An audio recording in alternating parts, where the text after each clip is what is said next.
Well, good afternoon. This is Houndog Steve wishing you a very pleasant afternoon. And I don't know what the weather's like where you are, but we have just had an absolutely filthy roller coaster of weather, starting with snow, blowing snow, turning to freezing rain, ice pellets, and then rain.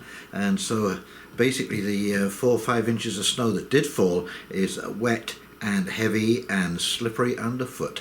So anyways, I've got a little time on my hands, so I thought I would do a few videos of things that have come across my desk and are kind of interesting.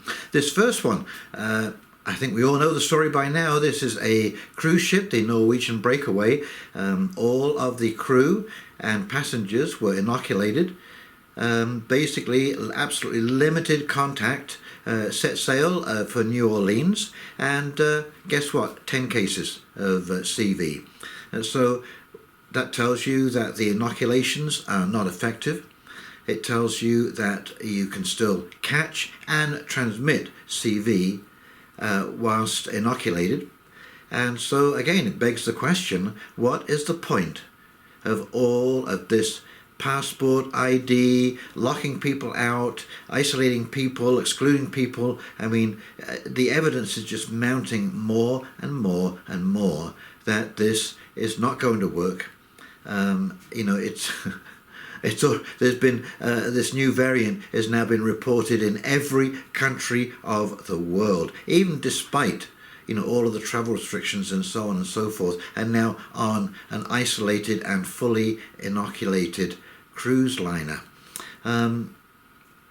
Well, it's just a matter of time. The evidence, thank God, in the world in which we live, as the preponderance of evidence builds up, it will tip the scales at some point.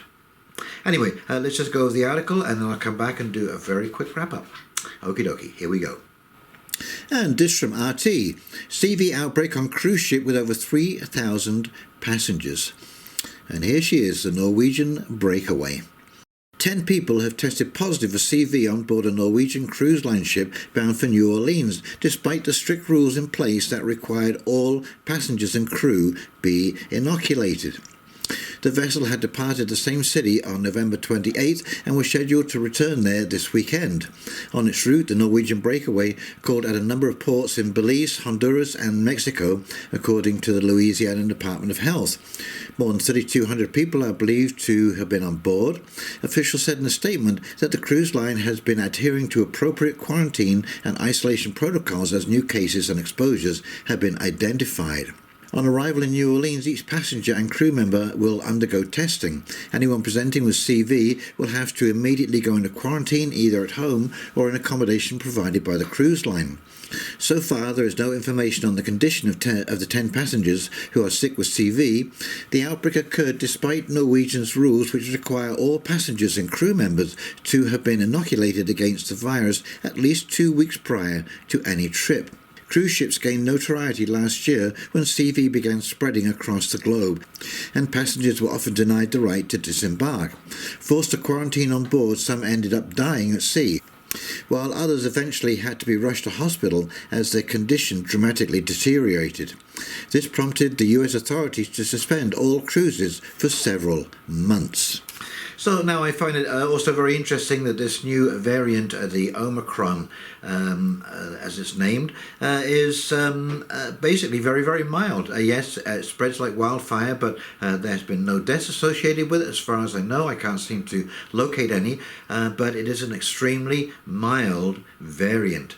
And of course, anyone who has looked at epidemiology, now I'm not saying I'm a scientist or an expert, but when you think about it, it actually makes common sense. So you have a virus comes onto the scene, it's a new virus.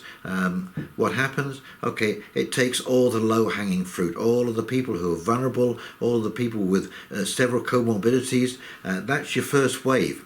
That's your biggest loss. After that variant that took out all of those people, it's now run out of hosts. So the next more transmissible but less lethal variant moves on because it mutates as it goes. It's not thinking about this, it's a natural process that takes place with every single virus on this planet. So they all get weaker, because as your hosts die out, then the spread dies out. That's why you never see, a huge outbreak of Ebola. It's always a very localized, or Marburg, or all of these, deadly viruses, because they create their own fire breaks. So I think you will find that this will carry on until it already is. It's an endemic situation. It's going to be a yearly visitor to our climates, and we're going to have to get used to it, just like we have with all the other ones. One of my front pictures on a video I put up the other day was, this guy at Real World Inc. saying, no, there are no safe spaces in the real world, and that's exactly what it is. There is no way to evade this, and no matter how hard these pharmaceutical companies try, no matter how many boosters they come up with, they will not stay ahead of the variants, because by the time you've discovered there's a new variant, guess what? It's already out there. And so this will never end. So let's get used to it. Let's settle in. Let's stop being, crazy knee-jerk, reactionists, and stop destroying the world and the economy. And let's go back to some kind of common sense and normalcy. Okie dokie. Well, if you've enjoyed this video, please like, comment, and subscribe below. Please share. Please share. And in the meantime, this is Houndog Steve signing off, wishing you a very pleasant afternoon, and we'll talk very, very shortly. Okay, you take care now. See ya. Bye.